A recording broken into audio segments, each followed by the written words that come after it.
Welcome friends, आपका एक बार फिर से स्वागत करता हूं मैं अपने इस यूट्यूब चैनल पे और इस सीरीज़ को आगे बढ़ाते हुए जिसमें हम लोग 12th फिजिक्स के चैप्टर यूनिट 7 का एक चैप्टर है dual nature of matter and radiation, इसको पढ़ रहे थे। तो इसमें हम लोगों ने पिछले वीडियो में देखा था वर्क फंक्शन, कार्यफलन। तो अभी इस चैप्टर में नया एक एक्सपेरिमेंट जो है फोटो इलेक्ट्रिक इफेक्ट का, उस एक्सपेरिमेंट को देखेंगे और ये जानेंगे कि उस कैसे फोटो इलेक्ट्रिक इफेक्ट का एक्सपेरिमेंट होता है और फिर करंट कैसे उत्पन्न उससे होता है और फिर उसका यूजेस क्या है, ये भी हम लोग जानने की कोशिश करेंगे कि ये जो एक्सपेरिमेंट है इसका यूज कहाँ कहाँ हम लोग करते हैं। ठीक तो ये पहला जो टॉपिक लिखा हुआ है इसको कहते हैं फोटो इलेक्ट्रिक इफेक्ट, है ना। तो आपने देखा था कि कल मतलब पिछले वीडियो में कि इलेक्ट्रॉन को बाहर निकाला गया था, एनर्जी देके। तो इलेक्ट्रॉन बाहर निकला, तो इलेक्ट्रॉन बाहर जैसे ही निकलेगा तो वो क्या करेगा, मूव करेगा। और मूव करना यानी कि आप लोग 12th में विद्युत धारा चैप्टर इलेक्ट्रिसिटी में आप पढ़े होइएगा कि इलेक्ट्रॉन का मूव करना ही चार्ज का मूव करना होता है, और जब इलेक्ट्रॉन मूव करता है तभी इलेक्ट्रिक करंट जनरेट होता है। तो इस तरह से इलेक्ट्रॉन निकलेगा तो मूव करेगा, और मूव करेगा तो इलेक्ट्रिक करंट जनरेट होगा, है ना। तो इसको है कि the phenomena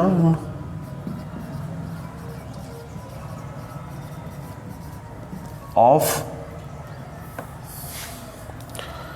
converting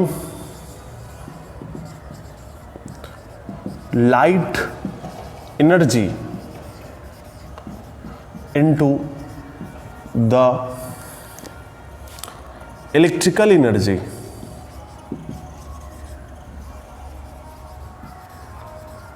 is called photoelectric effect।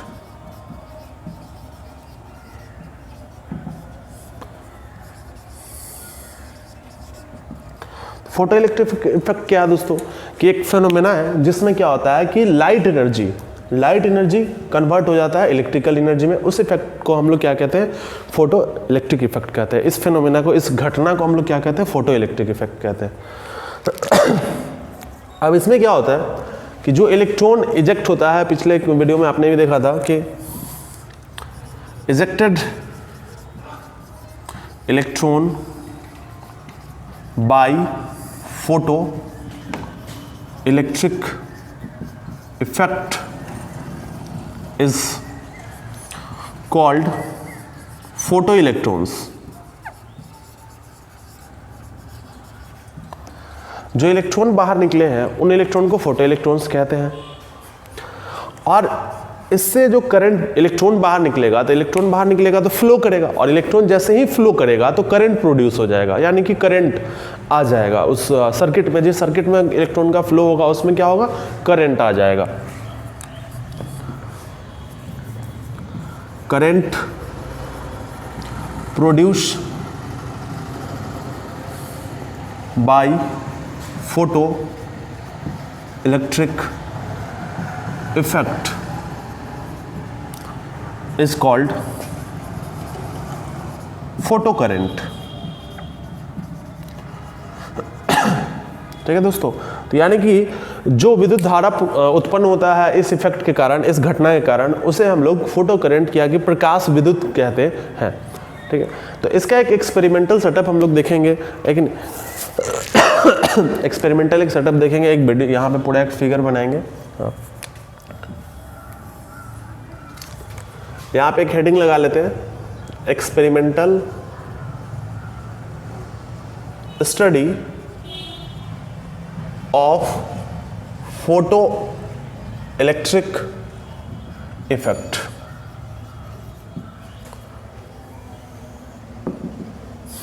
है ना, तो ये डेफिनेशन है फोटो इलेक्ट्रिक इफेक्ट का, और ये फोटो इलेक्ट्रिक इफेक्ट का एक्सपेरिमेंटल स्टडी हम लोग करेंगे। इसके लिए हमें क्या करना होगा कि एक ट्यूब लेना पड़ेगा।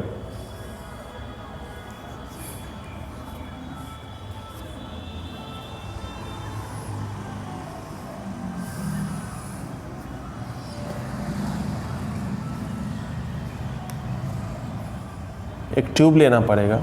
इस ट्यूब के अंदर 2 प्लेट लगाने पड़ेंगे।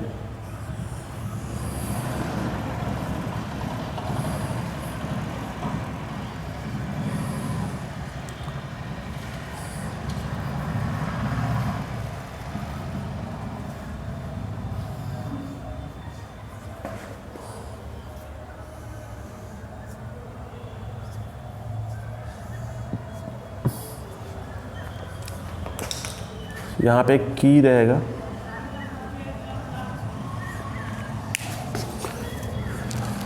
दोस्त ये एक विंडो है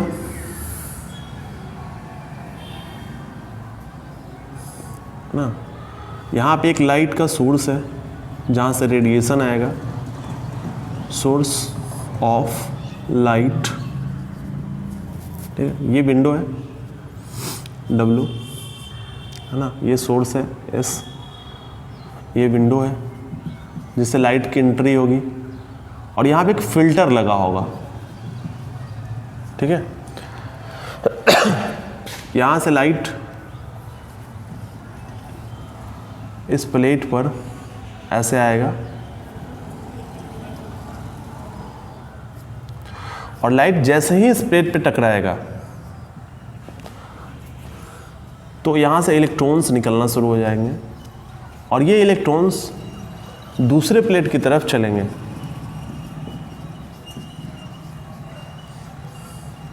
ठीक है दोस्तों। इस प्लेट को हम लोग P1 कहेंगे, इस प्लेट को P2 कहेंगे, ठीक। यहाँ पे हमारा बैटरी लिखा हुआ है, ये रियोस्टेट है जो इस पूरे सर्किट के रेजिस्टेंस को कंट्रोल करेगा, रेजिस्टेंस को कम ज़्यादा होने से रोकेगा। तो ये हमारा एक फिगर है जो कि experimental study of photo electric effect में हेल्प करेगा। इसमें क्या है कि देखो दो प्लेट लगे हुए हैं P1 और P2, दो इलेक्ट्रोड लगे हुए हैं, है ना, दो प्लेटें लगी हुई हैं, ठीक।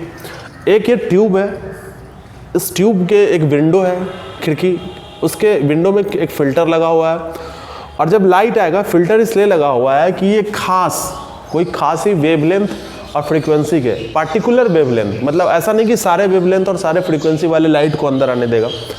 ये फिल्टर इसलिए ही लगा हुआ है क्योंकि कुछ खास वेवलेंथ और फ्रीक्वेंसी के लाइट को अंदर आने दे। ऐसा इसलिए होगा क्योंकि हर एक फ्रीक्वेंसी और हर एक वेवलेंथ पे इलेक्ट्रॉन नहीं निकल सकता है ना। इलेक्ट्रॉन निकालने के लिए भी इस प्लेट से एक वेवलेंथ और फ्रीक्वेंसी चाहिए होता है, एक मिनिमम वेवलेंथ और फ्रीक्वेंसी चाहिए होता है। तो वो मिनिमम वेवलेंथ और फ्रीक्वेंसी वाले लाइट को ही अंदर आने देगा, और जब लाइट यहाँ से आके इस पर टकराएगी तो इलेक्ट्रॉन बाहर निकलेंगे, और ये इलेक्ट्रॉन इस प्लेट की तरफ अट्रैक्ट होंगे। यहाँ से इलेक्ट्रॉन चलते रहेगा, इलेक्ट्रॉन इस प्लेट से अट्रैक्ट होगा। ये प्लेट चूंकि इलेक्ट्रॉन को निकाल रहा है इसलिए इस प्लेट को क्या कहेंगे, एमिटर प्लेट, और ये प्लेट इलेक्ट्रॉन को कलेक्ट कर रहा है। यहाँ से जो इलेक्ट्रॉन निकल रहा है इसको क्या कर रहा है, ये कलेक्ट करने का काम कर रहा है, इसलिए इसको क्या कहेंगे, कलेक्टर प्लेट कहेंगे, ठीक है।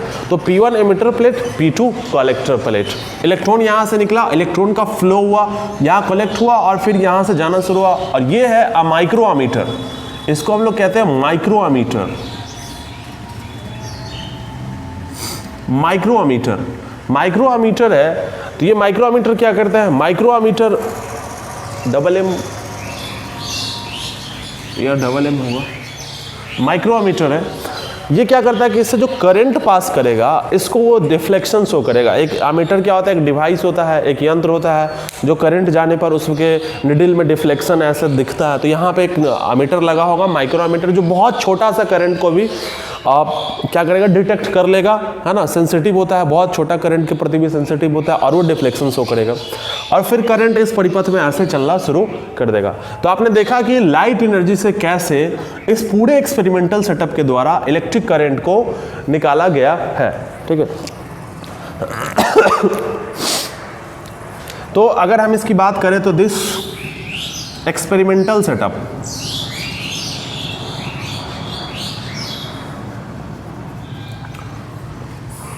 for the study of photoelectric effect as shown in figure।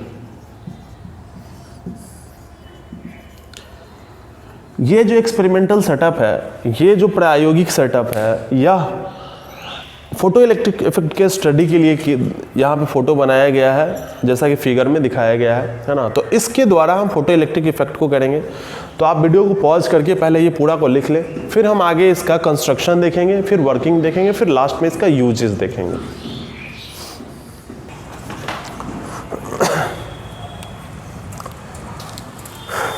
तो आपने ये फ़ोटो बना लिया होंगे, है ना। तो ये जो एक्सपेरिमेंटल सेटअप का जो फिगर दिया हुआ है, इस फिगर का पूरा कंस्ट्रक्शन मतलब बनावट देखेंगे कि इस पूरे एक्सपेरिमेंटल सेटअप के अंदर है क्या क्या चीज़ लगा हुआ है ना। और उसी बनावट के बारे में देखेंगे, फिर हम इसका वर्किंग भी देखेंगे। देखिए इसमें क्या है कि P1 is a photo sensitive plate which is called ammeter. ये P1 है, देख रहे हैं आप, एक प्लेट है, ये फोटो सेंसिटिव है। फोटो सेंसिटिव बोलने का मतलब है जैसे ही लाइट इस पर फॉल करेगा या रेडिएशन, वो पार्टिकुलर रेडिएशन जैसे ही फॉल करेगा, ये इलेक्ट्रॉन को बाहर निकाल देगा। इतना सेंसिटिव होगा कि इलेक्ट्रॉन को बाहर निकाल देगा, इसलिए इसको फोटो सेंसिटिव कहा गया। And P2 is metal plate which is called collector, है ना। और ये जो P2 है, आप देखो ये एक मेटल का प्लेट लगा हुआ है ना, और ये कलेक्टर है। कैसे कलेक्टर है कि ये एमीटर जो इलेक्ट्रॉन को निकालेगा उसको वो कलेक्ट करके बाहर के आउटर सर्किट में, बाहर परिपथ में भेजेगा, ठीक है। और ट्रांसपेरेंट विंडो W, देखिए एक विंडो है, खिड़की लगा हुआ, जो कि ट्रांसपेरेंट विंडो है। ट्रांसपेरेंट मतलब पारदर्शी है। Is sealed on glass tube, जो कि कहाँ है, ग्लास ट्यूब पर है ना।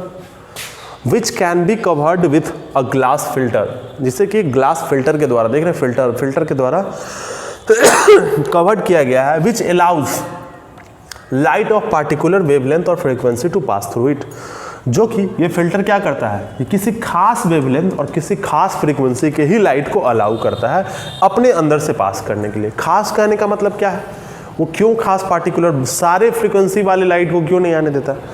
देखिए ये फोटोसेंसिटिव प्लेट होगा, ये किसी पार्टिकुलर फ्रीक्वेंसी या फिर वेवलेंथ की लाइट के लिए ही फोटोसेंसिटिव होगा। ऐसा नहीं कि सारा लाइट आएगा और ये इलेक्ट्रॉन निकाल लेगा, है ना। तो सारे लाइट के लिए इलेक्ट्रॉन नहीं निकालेगा, ये कुछ खास फ्रीक्वेंसी वाले लाइट होंगे, वही आएगा तभी इलेक्ट्रॉन निकलेगा। तो सिर्फ वही लाइट आए, बाकी लाइट नहीं आए, इसलिए यहाँ पे फिल्टर लगाया गया है जो कि खास तरीके के लाइट को ही अंदर आने देगा, ठीक है। अब देखिए the plate P2 can be given desired positive और negative potential with using the arrangement of battery. अब आप देखिए ये P2 है, इसको अपने मन के हिसाब से जितना आपको इच्छा हो उसके हिसाब से आप इसको पॉजिटिव बना सकते हैं टर्मिनल, और नेगेटिव भी बना सकते हैं। जैसे बैटरी का ये प्लस के साथ जोड़ा हुआ था, प्लस है, माइनस के साथ जोड़ देते तो माइनस होता। अब है कि पॉजिटिव कब करना है और नेगेटिव कब करना है। तो दोस्तों अगर हमको ये मान लीजिए कि पहले पॉजिटिव है ना, तो ये इलेक्ट्रॉन निकलेगा। इलेक्ट्रॉन पे कौन सा चार्ज होता है, तो नेगेटिव चार्ज। तो ये बहुत ज़्यादा इलेक्ट्रॉन को अट्रैक्ट करेगा, तो ज़्यादा संख्या में इलेक्ट्रॉन इस तरफ जाएंगे और फिर बाहर सर्किट में आएंगे, तो बहुत ज़्यादा करंट हमको मिलेगा, है ना। तो जब हमको ज़्यादा करंट चाहिए होगा तब इसको पॉजिटिव के साथ जोड़ेंगे, और जब हमको कम करंट, थोड़ा बिल्कुल हल्का सा करंट चाहिए होगा, एकदम छोटा करंट चाहिए होगा, तब हम इसको निगेटिव कर देंगे। क्यों, क्योंकि फिर ये इलेक्ट्रॉन को तो रिपेल करेगा इस तरफ, तो कुछ ही इलेक्ट्रॉन्स जा पाएंगे, तो न के बराबर इलेक्ट्रॉन्स जाएंगे, कुछ इलेक्ट्रॉन्स जाएंगे, तो एकदम छोटा करंट, एकदम स्मॉल करंट हमको प्राप्त होगा। तो अपने हिसाब से हमको अगर ज़्यादा करंट चाहिए तो पॉजिटिव कर लेंगे, छोटा करंट चाहिए तो निगेटिव कर लेंगे, है कि नहीं। तो ये इसलिए कहा कि the plate P2 can be given desired positive और negative potential with using the arrangement of battery का यूज करके। And a micrometer is connected to measure the photo current in the circuit. और आप देखो इस पूरे ट्यूब के बाहरी सर्किट में एक माइक्रोमीटर लगा हुआ है। माइक्रोमीटर आप जानते हो, एमीटर करंट मापने वाला होता है, माइक्रो बहुत छोटा करंट को भी माप देगा। ये सर्किट में इसलिए लगा है क्योंकि जो इस इलेक्ट्रॉन के बाहर आने के कारण फ्लो होगा करंट का, उस करंट को ये माप सके। तो ये माइक्रोमीटर लगा हुआ है, और इसमें आप देख सकते हैं कि एक की भी लगा हुआ है, बैटरी है, और ये रियोस्टेट है। रियोस्टेट का मतलब होता है कि ये वेरिएबल रेजिस्टेंस है ना, वेरिएबल प्रतिरोध है ये, मतलब कि एडजस्ट करता है, एडजस्टेबल प्रतिरोध है कि अगर प्रतिरोध कम भी करता है, प्रतिरोध ज़्यादा भी करता रहता है, तो इसलिए इसको रियोस्टेट कहा जाता है। तो ये पूरा का पूरा इस एक्सपेरिमेंटल सेटअप का ये कंस्ट्रक्शन है, और फिर आप इसको लिखिए, फिर हम लोग इसका वर्किंग देखेंगे और लास्ट में इसके यूजेस देखेंगे।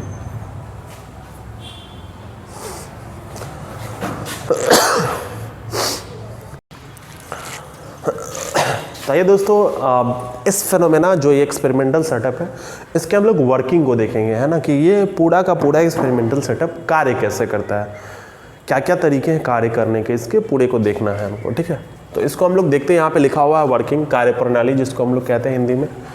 When monochromatic radiation of suitable frequency, क्या बात किया कि ये जो रेडिएशन है यहाँ से सोर्स से, ये कोई सोर्स है रेडिएशन जो कि जनरेट रेडिएशन दे रहा है, विकिरण, रेडिएशन को हिंदी में विकिरण कहते हैं। तो ये क्या करता है कि सुटेबल फ्रीक्वेंसी का वैसा रेडिएशन जो इस फिल्टर को पार कर सके। क्यों सुटेबल फ्रीक्वेंसी? क्योंकि अगर फ्रीक्वेंसी उसका कैपेबल सुटेबल नहीं होगा तो वो इलेक्ट्रॉन को तो निकाल ही नहीं पाएगा।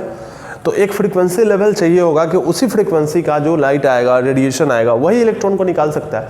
तो उस सुटेबल यानी कि वो एकदम ज़रूरत लायक जो फ्रीक्वेंसी है उतना वाला रेडिएशन जब एंटर करेगा यहाँ से, when monochromatic radiation of suitable frequency obtain from the source S, कहाँ से? सोर्स एस से, after being filtered by filter, filter के द्वारा फिल्टर होने के बाद fall on photo sensitive plate P1 and photo electrons are emitted from P1।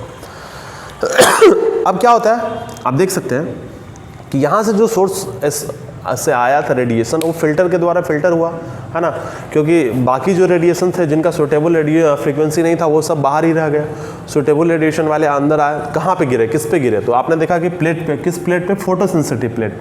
ये photo sensitive plate इसलिए इसको कहा गया क्योंकि जैसे ही ये रेडिएशन इस पर टक्कर आएगा, फॉल करेगा, ये इलेक्ट्रॉन को बाहर निकाल देगा। इतना सेंसिटिव होगा ये कि मिलते ही इलेक्ट्रॉन को बाहर निकाल दे, लाइट के गिरते ही इलेक्ट्रॉन बाहर आ जाए। तो इलेक्ट्रॉन बाहर आ जाएगा इससे। Fall on photo sensitive plate P1 and photo electrons are emitted from P1, यानी कि जो कि फोटो इलेक्ट्रॉन्स है, प्रकाश इलेक्ट्रॉन है, वो बाहर आ जाएंगे। Which can get accelerated towards the plate P2, जो कि इलेक्ट्रॉन्स फिर किस तरफ गति करेंगे, एक्सेलरेशन किस तरफ, उनमें त्वरण किस तरफ आएगा? तो एक्सेलरेशन इनका P2 की तरफ आएगा, ये इस तरफ एक्सेलरेट हो जाएंगे, इस तरफ गति करने लगेंगे P2 प्लेट की तरफ। The electrons flow in the outer circuit and hence micrometer shows deflection. और ये इलेक्ट्रॉन्स इधर P2 की तरफ आएगा, तो P2 किस तरह का प्लेट है ना, तो कलेक्टर प्लेट है। तो ये क्या, ये एमीटर प्लेट और ये कलेक्टर प्लेट। तो कलेक्ट करेगा और उस इलेक्ट्रॉन को बाहर फ्लो कराएगा आउटर सर्किट में, बाहर के परिपथ में भेजेगा। और बाहर के परिपथ में जैसे ही आएगा तो यहाँ पे एक माइक्रोमीटर लगा हुआ है और इससे करंट जैसे इलेक्ट्रॉन्स गुजरेंगे तो इसमें क्या होगा, डिफ्लेक्शन शो करेगा, यानी कि जितना करंट का मात्रा रहेगा वो इसको माप कर दिखाएगा। ठीक है दोस्तों, तो ये इस तरह से पूरा का पूरा कार्य करता है ये पूरा एक्सपेरिमेंटल सेटअप। ठीक, अब इसके यूजेस की बात करी जाए कि इस मतलब कि पूरे एक्सपेरिमेंट का यूज कहाँ पे किया जाता है।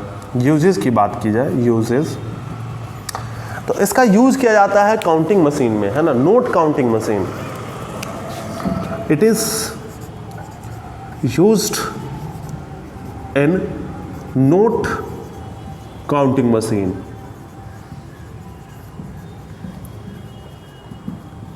है ना, रुपी काउंटिंग मशीन जिसको कह सकते हो, नोट काउंटिंग मशीन। बैंक में आप लोग गए होंगे, नोट की गड्डी को आपने देखा होगा कि नोट की गड्डी को रखा जाता है मशीन पर और वो एक एक करके नोट उस गड्डी से गिरते रहते हैं और फिर काउंटिंग मशीन उसके पूरे नोट के संख्या के नोटों की संख्या को दिखा देता है।